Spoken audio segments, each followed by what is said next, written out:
স্বাগতম বিনয় the dreamers চ্যানেলে। আমার শখের পেঁপে বাগানে যে কয়টি আমার শখের চারা আছে এবং যেগুলো খুব ভালো ফলন দিয়েছে তার মধ্যে অন্যতম হচ্ছে এই গাছটি।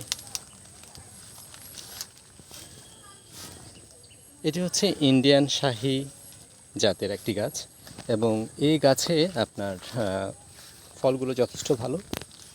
যদি সম্ভব হয় আপনারা চেষ্টা করবেন সেপ্টেম্বর বা অক্টোবর দিকে লাগাতে এবং এতে বেশ ভালো ফলন হয়। আর আপনি যদি সময় দিয়ে খুব ভালো করে পরিচর্যা করতে পারেন, সবচেয়ে যেটা গুরুত্বপূর্ণ সেটা হচ্ছে গাছের গোড়ায় যাতে পানি না জমে।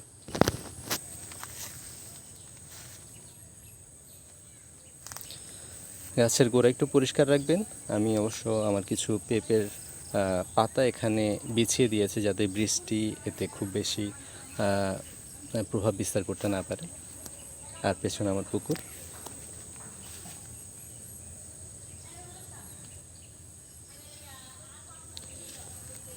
এই গাছগুলো আমি এনেছি বরিশাল থেকে। বরিশালে বয়লাখালী গ্রাম থেকে। আপনারা অনেকে হয়তো চেনেন। সেখানে সুমন অ্যাগ্রো, ওনার কাছ থেকে আমার গাছের চারাগুলো আনা।